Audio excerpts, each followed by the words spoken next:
wanted to. I have because you do your own videos and you do your vines and everything like that, and some of them are a little more blue for the stuff that you do on your own.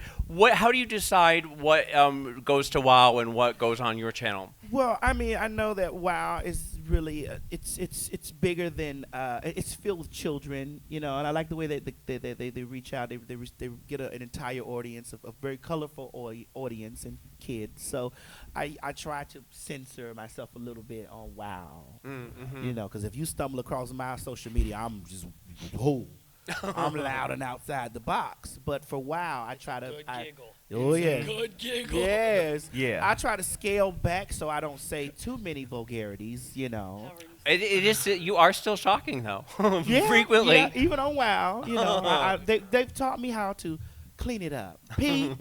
Thank you, Pete. Thank you so much, Blake. Thank you so much, Blake. Where you at? Where's Blake? Blake and Pete are our WOW producers back there. Thank you. Thank you so much. We love Petey. Yes. We do, and he is good. He will edit it out, honey. He will good and make it good. We say some bad things that don't make the cut. This is really a funny story. I did this once on Alyssa's Secret. They had called me and they said, Alyssa, can you come camera ready? We want to, first of all, what Drag Race was like me being introduced to a whole nother realm and world and idea. I wasn't familiar with anything with TV. I was very happy with being a Southern pageant lady. I didn't know what else was out there for me. I thought I was the Grand Dame Diva of the South and the only one. The Vanessa Williams of drag. drag. Only one. So after Drag Race, I said, well, okay, maybe I'm not the only one. Well, and they had said, come camera ready. I said, okay, for what? They said, just come camera ready. So I got my little dress from BB out. I put it on and a little shake and go wig and came up there. And I remember walking in there and there was the green screen. I said, what are we doing today? And they said, sit in the chair. I said, okay. And they're like, Alyssa. Take off your bra. Yeah, it was very that. I felt like that. I felt interrogated or something. I was like, I'm confused. And they said, Alyssa, tell us about your first date. I said, is Ashton Kutcher up in this room? Am I getting pranked or something? What do y'all mean? I went on this date with this guy. He picked me up. He tried to take me to Red Lobster. Not the good one either. And the whole time they're filming. And I'm like, what's going on? About 30 minutes later after I told the whole damn story. And they're like, okay, well, how did Alyssa's Secret? I remember Michelle Visage being in there. She was making me so damn nervous. And then Rue came in, and I said, oh, hell no. That's like going to the principal's office. So I was like, oh, shit. You done leaked some information or something. You done did something bad. I'm about to get kicked off the team. I've done worked so hard and auditioned. What am I going to do? And he was like, tell me about you as a kid twirling a baton over in Mesquite, Texas. So, you know what happened, Rue? That's really a true story. So then I watched it the next week, and it was like, oh, my gosh, that's the birth of Alyssa's Secret. Yeah, we're still trying to figure it out. I mean, but we're getting, I feel like we're inching closer, every year. This is the third year? Mm-hmm. It's still fully functional. It is still what? Well, it can go on for another 30 years, I'm sure. Don't you believe that? Too early for that shit, Miles. Don't you believe that? How do you do that? The popped up. I have not mastered that. Because you wear you see the go-go juice, you got a quick save. You got to be fast. That shit almost so. I used to do that everywhere. I teach dance class. I do that, just smacking my lips all the time. I love real niecey girls from the projects that walk around and smack their gum everywhere they are. Have you ever met some of those girls, Madison? This is why you're obsessed with me, right? I'm just finding out really why you are obsessed with me. I love any kind of charade, shenanigan, confusion, conflama, the Bad Girls Club, anything that I can get. Honey Boo Boo, oh my gosh. Yes, Madison. Baby, that little child went out running to the dance class in that one episode and fell on her ass. I had made my gay kids over there, Miss Terry, right there texting. Y'all say hi, Miss Terry over there. Hi, Miss Terry over there. All the way over here trying to help me get ready in the mornings, and that's a task. And I said, y'all rewind it back. Miss Honey Boo Boo fell. Rewind it back 40 times later. Rewind it back. I get so amused by the stupidest things. I just remember getting so excited to kind of watch it and, going back. And I really, truly, honestly thought, James, that I was not, like, my shtick was not trying to be a funny queen. It was very serious. My gig was very serious. You were like high it was glamour. laid out. It was strategic. It was organized. And, yeah. My inspiration is, it would have to be Ru. Like, I've always been inspired by Ru. Right. Ru's mother. Yes. Drag families are huge, and I said this yesterday in the Alyssa Secret panel, which was so amazing to be up here with Laganja and Shangela and Gia. I remember going to the gay bar for the very first time and seeing queens on stage and just being so fascinated. I thought it was so compelling. I thought, well, how in the world does all this exist? I mean, I didn't know about all that. I told my mom when I got home, do you know I went to a bar and there were homosexual men everywhere? She just looked at me. She said, yeah. I said, I didn't know what to say. I had no words, Miss Maddie. And I saw the first drag show and I said, I wanted to do that. And my friends were like, you don't know how to do that, Justin. I said, I don't know, but where there's a will, there's a way. And I'm going to figure that will and that way out because I want to do it. And, I grew up with 4 sisters, so I got home. Oh, gosh, this is so crazy. And I really laid everything out. I said, okay, I can wear this and this and this of hers. I'll take Tabby's shoes, Tiffany's old little spandex dress. And I got in drag. The next week they had an open stage talent show. And when I tell y'all this is really a true story, and I can't believe I'm going to say it. Do you remember when butterfly clips were popular? Girl, I swooped my platinum hair over. Okay, that's when I had hair. I swooped it all over. I put them butterfly clips in it. Girl, right, that right there. And I had this old little spandex dress on. I told my friends, y'all just get 20 Band-Aids and help me tuck, okay? Because I don't have no stocking or tights. And you know what? I put on my makeup, girl. I went up there to the talent night. This is really, really a true story. And I went and I did my gig, and people were like, oh my gosh. She's kind of good, okay. And I met this queen by the name of Lakin Edwards, and she came to me and she said, you're a lot. You're a whole lot, okay? It's a beautiful mess, though, all right? And I said, I had braces. I said, oh, girl, I was good. I won, because it's my audience response. She said, you did. There's a pageant coming up, and it's called, it was 2 weeks later. It's called the Rising Star, which drag in Texas, I've learned now traveling, it's so uniquely different by the demographic. And everyone in Texas is really pageant trained, okay? So everyone's very poised and all this, and here I am, my wild ass. So I get up in the pageant, and I didn't lip sync one word in my talent, okay? And they're like, why didn't you lip sync? I said, oh, I don't do that.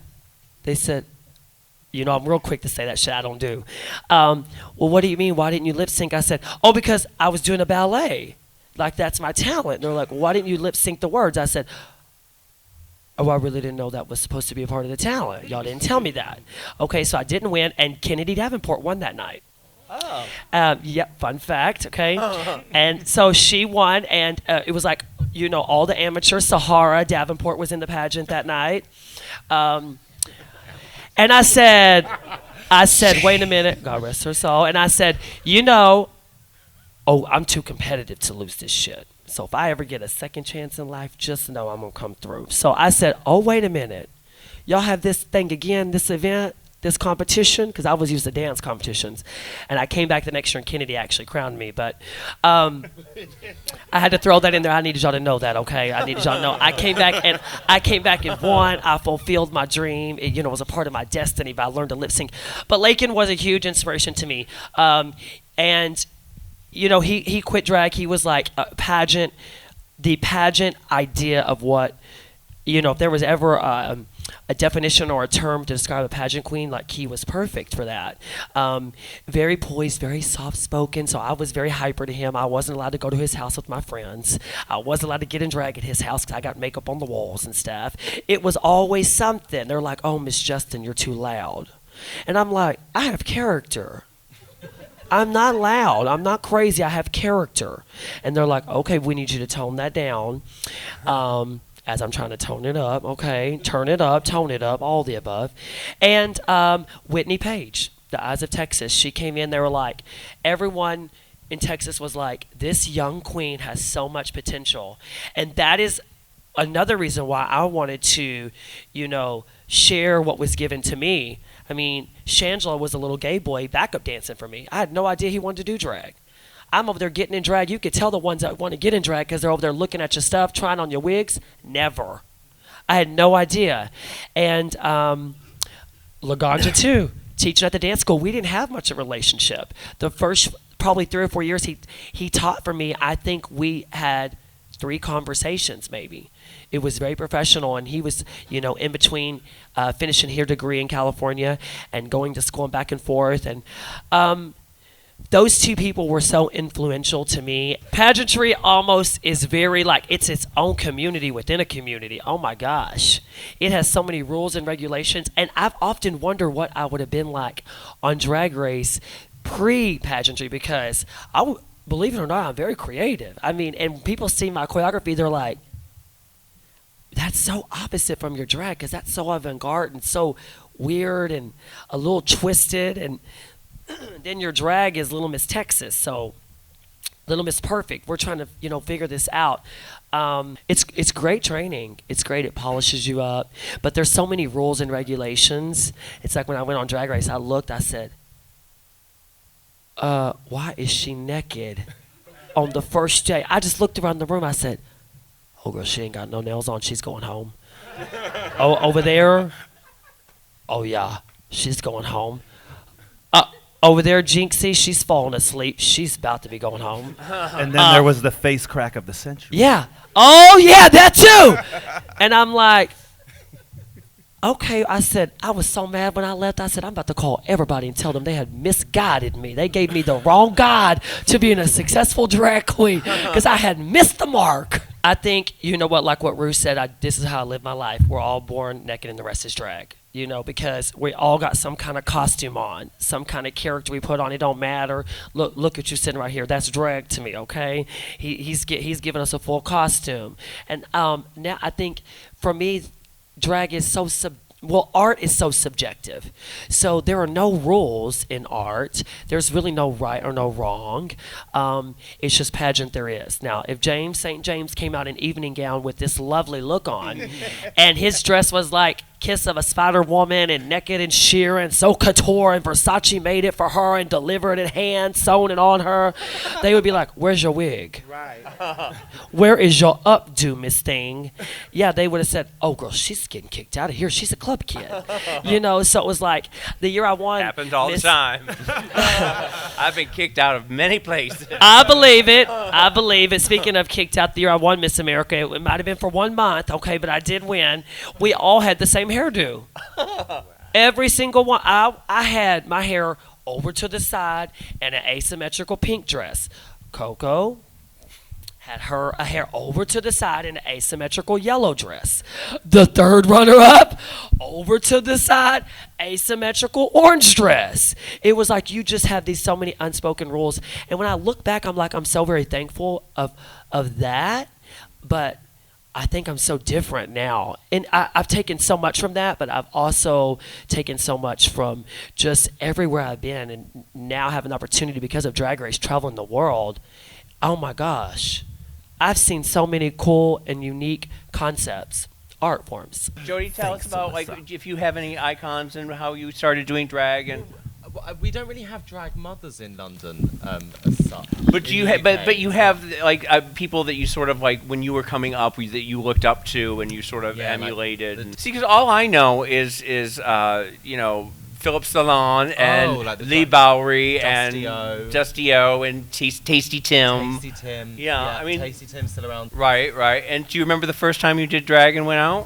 What the reaction was? I looked busted. I've never been so nervous. and I did it for drinks, tickets, and free entry to get to clubs. I think we all have that. We were talking the other day in the Legends of Drag thing about how back in the day, if you got $50 in a drink ticket, you were like over the moon. If you had enough money to get home to take a cab, then it was a successful night. And now you girls are pulling in I don't know how many thousands of dollars. Tell them, to show Alyssa. up. Thank and you, then RuPaul. for so long when you're first starting out, like all the money that you make gets put right back into outfits and It still does. It Yeah. still does.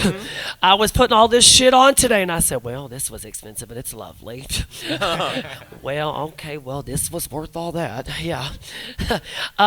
It's an investment, and you only live once, so go with it. If you're going to do it, and do it up and do it right. Yeah, there are a lot of the new queens that kind of try and emulate, well, successfully, dress a bit like the Drag Race girls because they're the new icons for them.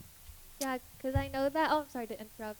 But this is like a signature classic Jodie look. But Yeah, it it's never a- changes. I'll be 60 looking like this. No, it's to stay like that. I get like one comment a day. Change your wig. I'm like, fuck off. No.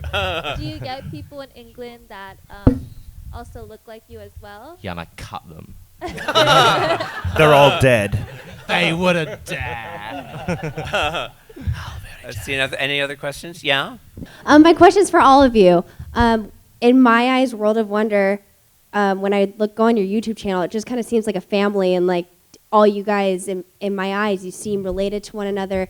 I just want to know if you are in fact involved in each other's productions, or if you assist one another, or you're like, girl, I saw you do this on the show, but you should really do this or that sort of thing. I want to know if it is kind of as involved with each other as it appears to be. Well, once you've been down in the basement at World of Wonder, in the bowels. Yeah. it's a shared experience. It's kind of like being kidnapped together and you become friends. Well, I do kinda think, like that's the one thing about World of Wonder. I've been with them for 20 years now in different capacities. That it really is a family there, and that there is like a real feeling of love. And the whole thing that it was based on, World of Wonder, was that they were going to embrace the outsider, and that they were going to take, that they were going to promote, individuality and all that kind of stuff. And so I think that everybody who is connected with it, we all share that same sort of passion. And so we do all love each other. And I do think I always think of us as a family. And I know that, Alyssa is always getting people on her show. I try and get everybody on Transformations. Yes, and we all sort of like pass each other back and forth a little bit. Like cross-pollination. Yeah, cross-pollination. Alyssa, you? Yeah, well, this is actually, I feel like one of the very first times I've been such a fan of Jodie. I'm so very excited to kind of like be here with you today. That's why I had to come in and give you a hug. I've watched. But I can say for me, yeah, everyone has. You've come in and helped direct, kind of guide, give me a little bit of direction, which I need. And you had me on Jane St. James and, Maddie. I definitely think I went to my very first World of Wonder Christmas party, and I didn't realize how family-oriented it was. I was just so very excited, and everyone was so friendly and just, I don't know, it's like I always say World of Wonder is like the gayest place on earth. Literally. And every time I go there, everyone's just so very just friendly. It's like everyone's happy. It's like I think everybody has medication there. And I knew Jason too. I knew Jason before Drag Race. I met him when he was dancing for Shangela at a pageant, and and then I walk into Drag Race and I'm like, do you remember me? At first, I was like, I've seen her before. I was like, do you remember me? She's not lying. So we went to EOI in Louisville for Shangela that year, and Alyssa comes in to do rehearsal with us, and she's like, on the floor, harder. And I'm like, who is this crazy chick? She's like, Shangela said, she said, Grani, just come up here and get this ready. I said, if you have me go over there and embarrass me in front of all these people at this pageant, Alyssa, please come get me together. It's a mess. And I went over there and I was acting crazy with the dancers and shit. Do it again. Full out. More energy. Keep it clean. Abby Lee Miller and Gotch. Yeah. On Alyssa Edwards, y'all, for real. And I met him, so it's like, yeah, I think it's definitely very family oriented. It is. Family, you know. I think, James, you're a big part of that. Thank you for having us. Huge part Actually, of that. when I was coming to this panel, I was trying to remember what the first WOWPresents thing I did, and it was because you were going around doing interviews. Oh, I think it was my Daily Freak Show thing. Yes, the Daily Freak Show, and you were at Summer Tramp. Yes, and you yes. I was freshly from New York, and you came up to me and you made me turn around and show my butt. I think that, and then I said, I'm growing it out for the summer. And so began my love affair. Hi, everyone. Hi. I just wanted to ask, and I guess it's probably towards Jodie, if you had an update or knew anything else about a possible UK drag race. Hopefully more than a rumour, but I just It wondered would be if you amazing if it happened. Maybe one day it will happen. I know as much as you. It I would be hope- awesome if it did happen, though. It would wouldn't be It would awesome. cool. I mean, I've spoke to like a lot of Americans here, obviously, at the convention, and people still think that our drag is still very pantomime drag, and I think there's a lot of There's UK definitely a drag now. different. It's a very different drag culture in England to America, but of course with RuPaul's Drag Race, everyone obviously watches it in the UK, so it has kind of crossed over the kind of culture. Oh, I I feel love like- the I feel like drag the in. I love difference- the drag in England. Yeah. So much. It comes from pantomime in the clubs. And Well, You know I- what? I love that. It's Yeah. very conceptual too. You know, There- we're like there here is- in America, we just can lip sync a top 40 song and collect dollars, which I love that. No tea, but it was so rewarding for me to be like an artist and teacher and choreographer and all these things, and going there and it's like seeing people really put time into thought into these acts. It was more of an act rather than just me showing up, with a sequence dress and going through, lips. You have to really have something. It's like a show. It's a performance. So I just had to tell you that. Thank you. I do.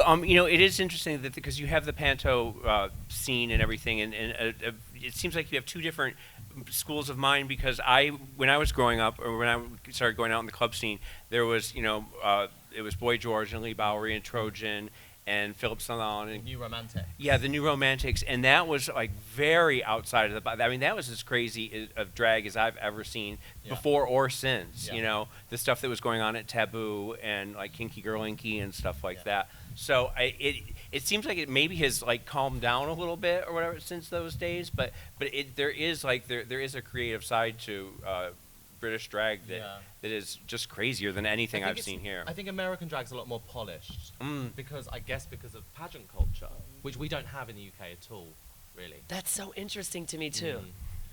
It's a different world. It's so different. I love that. Yeah. I mean, I love that. It's very creative there. Yeah. I think it's probably one of the most creative places. You know what? Manila. I went to Manila, the Manila, the place, and the drag there. Oh my gosh, it's so fabulous. When you work on, when you work on the show, it's you and 16 house castmates, and it's like 2 stories.